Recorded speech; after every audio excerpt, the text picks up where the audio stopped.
Hello there, Steve here in Sydney of the lay gnosis website truebluehealer.com. Today I'm going to talk about a major pseudo-skeptic who goes on stage between James Randi and Richard Dawkins, and he's a glittering, sparkling personality and probably the most attractive personality they have on stage today. He seems to be sort of a replacement for the lost Carl Sagan. His name is Neil deGrasse Tyson, and I'll just show you a few images of him. I'm sure you've seen him on Discovery Channel presenting somewhere here or there. But he also turns up at skeptic meetings where he talks about the importance of being skeptical, you see. I'll show you the track of that, and you can listen to it and see what he says. I'm not misquoting him, but I'll give you a few images here so you know what's going as what we're talking about, okay?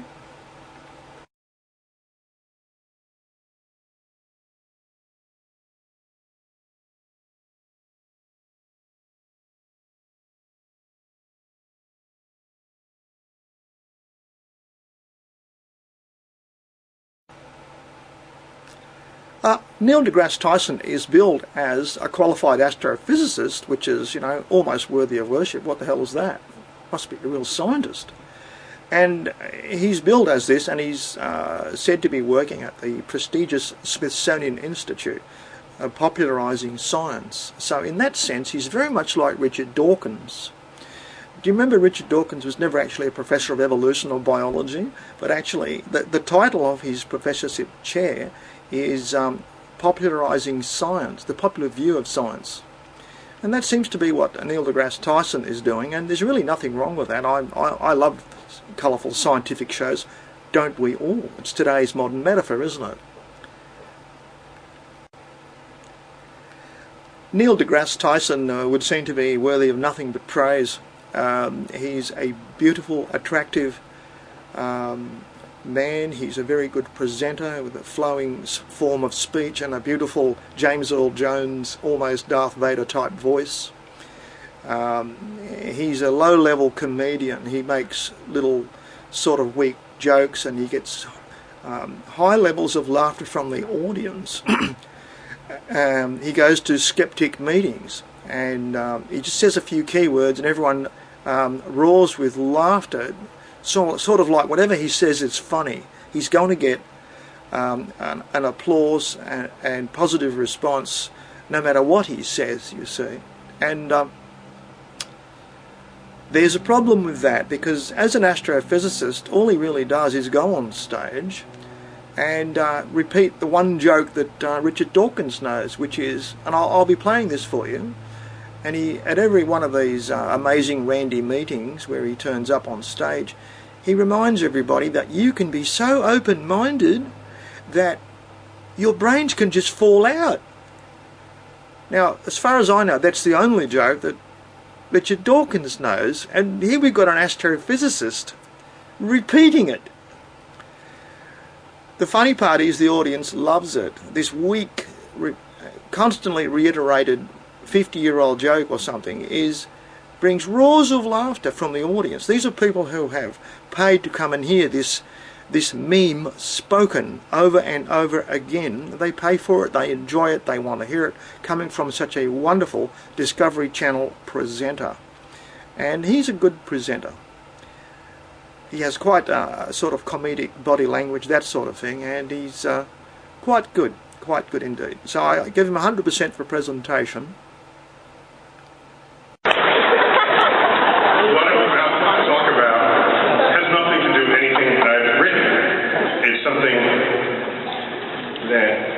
Should be in all of us is something called skepticism, because there's so many people out there who are not skeptical, who say, oh, you have to have an open mind, and then they believe anything that anybody tells them, and they're so gullible to believe things. In fact, their minds were so open their brains spilled out. That's the problem here, right? You have to sort of resist this. It's a beautiful name too, hasn't he? It's almost hand-picked. I mean, it's sort of like a television chef or something, isn't it? I mean, what a lovely sounding name. Nothing like John Smith at all. So, he's got the right sort of name, the right presentation, and I really admire this man, the way he presents on television.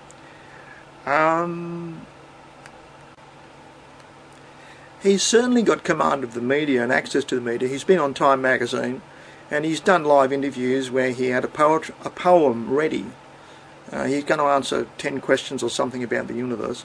And one question was the most astounding thing about the universe. And he goes into a poetic sort of soliloquy. It's quite good, entertaining to watch, and people put various backgrounds behind it on YouTube. There's quite a few presentations of it. But in the middle of it, he says something.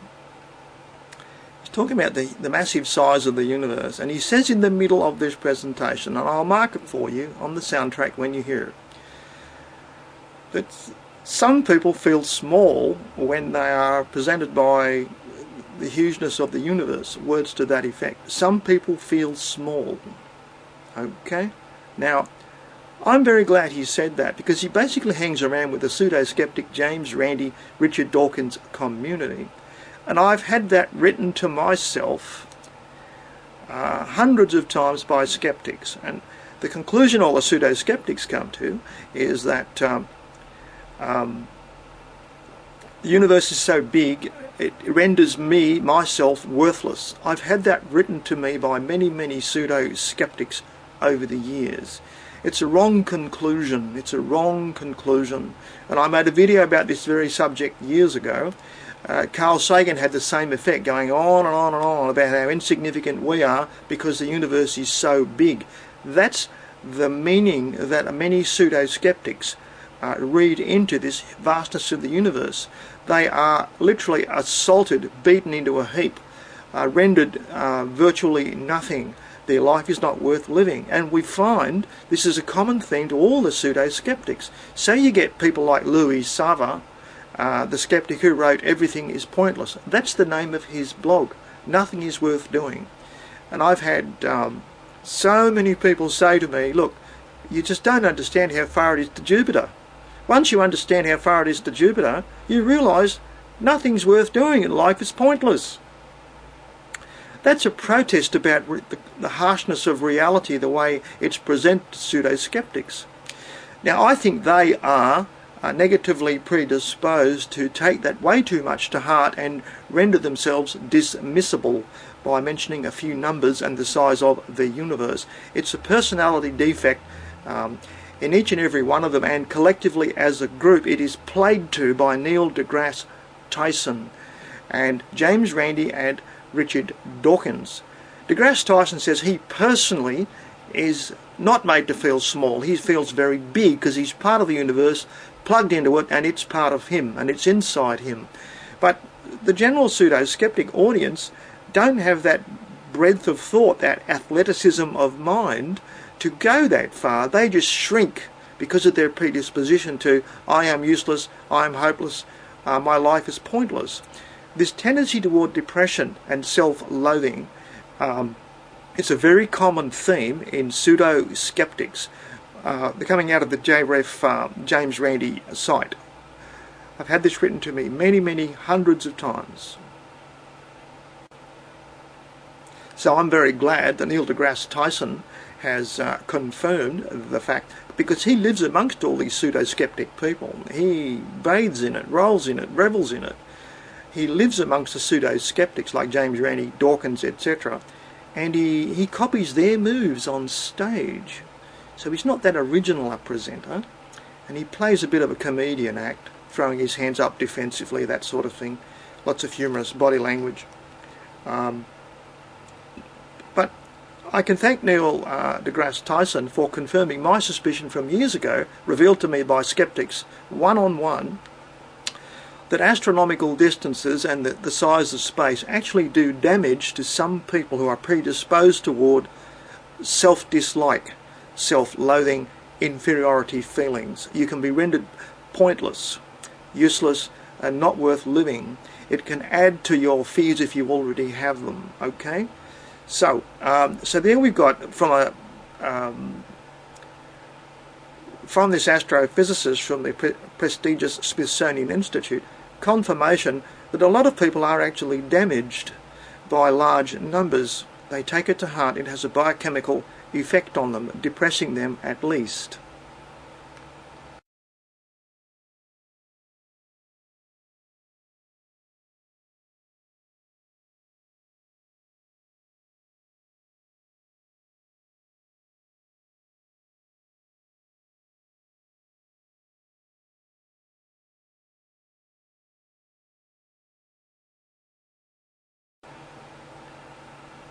you might think that all things positive are positive and things that are nice are always nice, but the truth is anything that involves millions of people, there's inevitably a casualty rate. So we have, if 1 million people cross the road, they won't all get there. There's going to be so many broken legs, so many heart attacks, so many asthma attacks, so many people falling down and not getting there because they're hit by automobiles or some other thing gets in the way. But whenever you have millions of people involved in something, there's always a casualty rate that you probably wouldn't expect at first sight. And I think the people who have discovered this to their greatest cost would have to be Big Pharma, who do small-scale tests and then drop a medicine on millions of people, and suddenly all kinds of strange side effects pop up which no one ever thought of. Can't blame anyone for that, it's just the cruel reality of life. But Neil deGrasse Tyson is talking about a whole bunch of people here that feel small. They're shrunk by large numbers. Large numbers have like a demonizing effect on them, and for that reason there's something else that's involved in all these skeptics' childhoods which has an effect on them. Namely, you'd think the myth of Santa Claus was completely harmless, wouldn't you? But even the myth of Santa Claus, which is invented to charm children, give them something a detective story to unravel, to get their minds working, even that has a casualty rate, just like people crossing the road. And the casualty rate of the Santa Claus myth has been, and it's still talked about today by pseudo-skeptics. When you find out that you've been believing the Santa Claus myth 2 years longer than everybody else, and now you're 8 years old or something, if you're predisposed to self-dislike, inferiority feelings, perhaps self-loathing, it's possible to hate yourself with a vengeance because you believed in Santa Claus last of all, and someone finally had to tell you because you didn't cotton on. Now this has happened to most of, or many of, the pseudo-skeptics in the audience that Neil deGrasse Tyson speaking to, James Randi speaks to, Richard Dawkins speaks to. So are we going to ban the story of Santa Claus? Well, believe it or not, I've seen in Australian media suggestions that it should be banned, that it's a cruel lie fed to little children.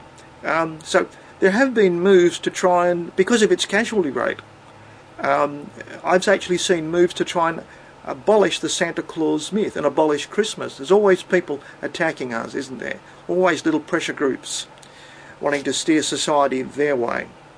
But we can't help it if people are predisposed towards self-dislike, self-loathing, feelings of inferiority. But that's what the pseudo-skeptics are, and I've got direct writings from them revealing this in some detail. A fellow called Emilio wrote to me years ago and explained it, having studied many other people's inputs. And this is the meaning of the keyword gullible that Neil deGrasse Tyson uses in that audio clip. He says some people are so open-minded that their brains fall out, which is repeating Dawkins' old meme, old joke from 50 years ago. And he then goes on to say, words to the effect, we can be too gullible, can't we? We don't all want to be gullible, do we? With great emphasis, you see. And the audience erupts in laughter. They've paid to hear this come from the glittering authority figure, Neil deGrasse Tyson. Because it's actually therapy, because once upon a time they loathed themselves for being so gullible, for believing something so credulously. They came to detest themselves, loathe themselves, dislike themselves, feel desperately inferior. And so he's building them up by saying we're not going to be too gullible, are we? We're going to be skeptics by never believing anything ever again. Okay, that's the track, the path chosen by these pseudo-skeptic people, who to me are a bunch of suffering people, something like Alcoholics Anonymous, dressing themselves up as a scientific support group or something, supporting the public diffusion of science, that sort of thing. All sounds so wonderful, doesn't it? But they all pay a lot of money to be there, and here we have gullible, vulnerable people having money taken out of their pockets. I'd also like to point out that the word gullible is quite an unusual word, not used in normal adult conversation. You rarely hear it amongst normal adults. Yet, under my videos, 300-400 videos on pseudoskeptics, it's one of the first words pseudoskeptics write, that everyone they meet is gullible. So they are projecting these feelings of gullibility that they once were onto everyone they meet. And Neil deGrasse Tyson plays it up to them to great laughter and applause, great audience reception. So I can only thank Neil deGrasse Tyson for confirming from his wonderful astrophysics understanding and his prestigious position at the Smithsonian Institute that many people are made to feel small, and just reading into that thing, a percentage of the people made to feel small by astronomical numbers become casualties, and they become pseudo-skeptics. Okay? It's not the big numbers that do them in. They already have a tendency toward this, and they've hated themselves as being gullible early in life. So Neil deGrasse Tyson or Carl Sagan comes along and goes, Andromeda galaxy 400 billion years and you shrink to nothing. It's like an assault on the pseudo-skeptic. They take it way too much to heart. Now someone else does this in a different way, and it's kind of depressing that it's so easy to do this to people. Richard Dawkins picks up a handful of dirt in one BBC documentary, and he says, basically words to the effect, this handful of dirt I'm holding renders your existence insignificant, pointless. You just don't have any understanding, unless you just don't understand, he says, how big the universe is and how many bacteria there are in this handful of dirt, and that renders you useless.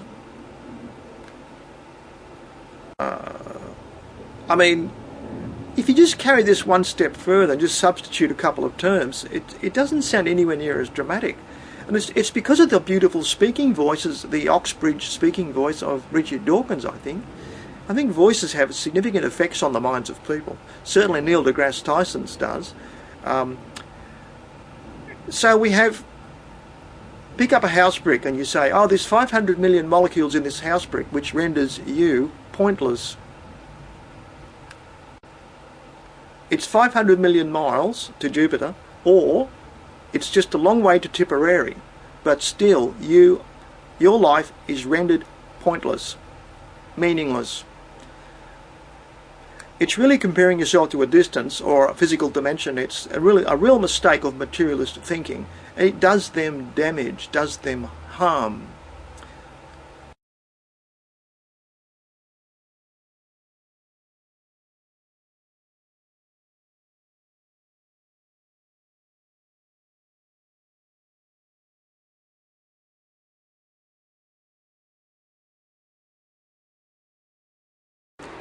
So now, why am I telling you about Neil deGrasse Tyson and what he actually does and who he actually works with, who he works between on stage, presenting to very much a sort of picked audience who have paid to be there? The reason is I've had a number of skeptics write to me that James Randi and Richard Dawkins have the endorsement of Neil deGrasse Tyson, the great astrophysicist television presenter on the Discovery Channel. So everything they say must be true. It's got to be true. Neil deGrasse Tyson tells us. And head-kicking everyone you meet on YouTube, that's endorsed by Neil deGrasse Tyson too. You should all be more skeptical, and us head-kicking everyone we meet is making them more skeptical. That's what I've had written to me by skeptics under my several hundred videos about pseudo-skeptics, which are all baits for them to display their disabilities. And one of them is this terrible weakness where numbers do them harm because they're the casualty rate, the unexpected casualty rate of large numbers. You wouldn't think numbers could do harm to anybody, but they certainly do to pseudo-skeptics if you're negatively predisposed toward feeling worthless about yourself. And so many people, millions of people born, there's going to be a percentage of them always there of that nature, susceptible to taking the wrong end of the stick from a glittering television presenter with respect to large numbers. So can I just summarise now for you what Michael Shermer, Richard Dawkins, James Randi and Neil deGrasse Tyson are really doing by repeating the same therapeutic words to the audience the audience desperately needs to hear. It goes like this. Pseudoskeptics are damaged in childhood, sometimes damaged by numbers. The brain development isn't the same as everybody else's. There's an unexpected casualty rate. And they come upon the situation because they're predisposed to hating themselves, despising themselves, detesting themselves for being too gullible over something, some XYZ subject. It often seems to be Santa Claus. We don't really know, but there's plenty of confessions to that on YouTube. And the realization that they have been gullible is so profound and so damaging that they swear never to believe anything ever again. And the key word is gullible. It's a skeptic's word. They use it over and over again. And it's used to keyword the audience by these four speakers I've just been listing. And Neil deGrasse Tyson puts it in the sound clip, and I'll play it at the end here for you, just as a reminder before I define what they're actually doing. And Neil deGrasse Tyson says, we all have to avoid being gullible, don't we, to shouts of agreement and laughter from the audience. And the only way to do that, boys and girls, is to be skeptics, right? The audience laughs again. So what are they actually doing? So basically have a whole lot of brain damaged adults who are being egged on by their stage psychiatrists with the usual key phrases like don't be too open-minded or your brains fall out and we mustn't be gullible, must we? The medicine is, the therapy is, to be aggressively skeptical, to keep away those nasty thoughts of being gullible. You see, that's the therapy coming out of CSI, COP, all the amazing Randi meetings. It's really a therapy group for under-functioning, brain-damaged people. Okay? And the business about being gullible is a bit risky to do. It's okay to say for these people who are extreme cases of gullibility, but Neil deGrasse Tyson is wrong presenting the Big Bang, I regret to say. Science is never 100% correct, and Neil deGrasse Tyson is going to have to eat his words soon, most likely, because it's just been found out, and it's the next video coming, that there's strong evidence now the speed of light varies and it's never been a constant. That was a mathematical convenience used by Einstein, and it's false. And now, because they can now measure very, very accurately down to a period of time called an attosecond, whatever the hell that is, I think it's very small. Now, don't measure your character against that very small concept. But to measure the speed of light we need to use attoseconds, and Neil deGrasse Tyson is going to be shown, and I wonder how he's going to present this, that the speed of light's not a constant after all, and the Big Bang probably never happened, and the age of the universe is not known at all, because the redshift is a load of horse hockey, right? This is coming out of science periodicals this week. So, have we explained the pseudo-skeptic phenomenon to you and what they are? They're really just a talk therapy session, telling people what they need to hear to feel better about themselves. I can't blame them for that, but head-kicking everyone they meet on YouTube is, it's not therapeutic to anybody as far as I can tell. So I'll leave you with that, and I'll show you, I'll give you the gullible speech from Neil deGrasse Tyson with his wonderful speaking voice at the end here.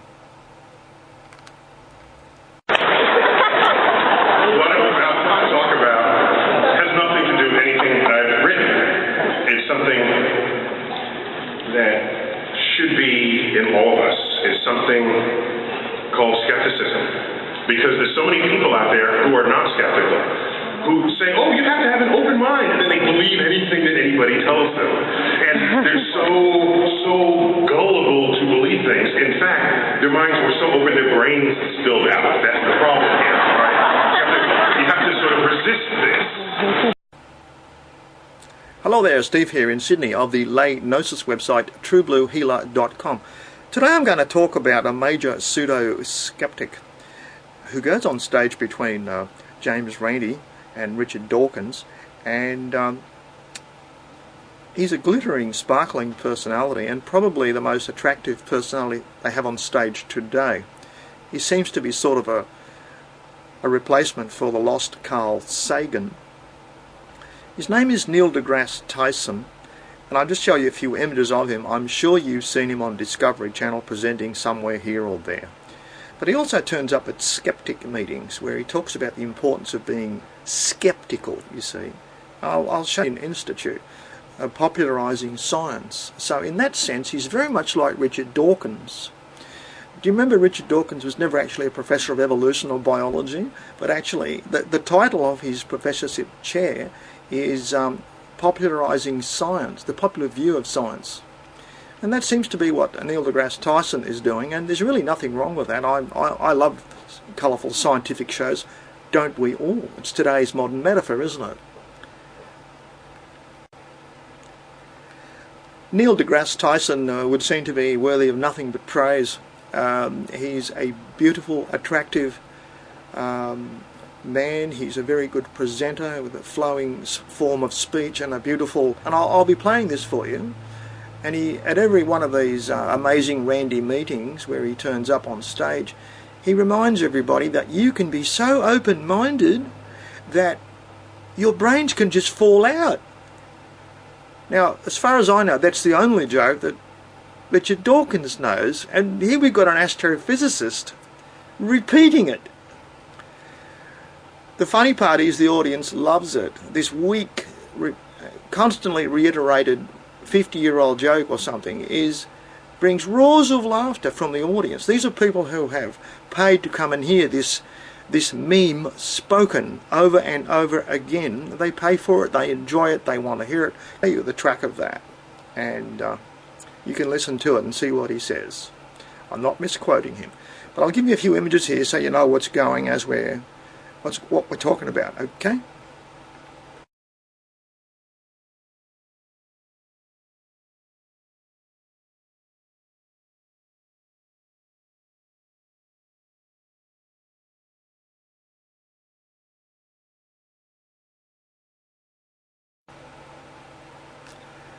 Neil deGrasse Tyson is billed as a qualified astrophysicist, which is, you know, almost worthy of worship. What the hell is that? Must be a real scientist. And he's billed as this, and he's said to be working at the prestigious Smithsonian. James Earl Jones, almost Darth Vader type voice. He's a low-level comedian. He makes little sort of weak jokes, and he gets high levels of laughter from the audience. He goes to skeptic meetings, and he just says a few keywords, and everyone roars with laughter. Sort of like whatever he says is funny. He's going to get an applause and positive response no matter what he says, you see. And there's a problem with that, because as an astrophysicist, all he really does is go on stage and repeat the one joke that Richard Dawkins knows, which is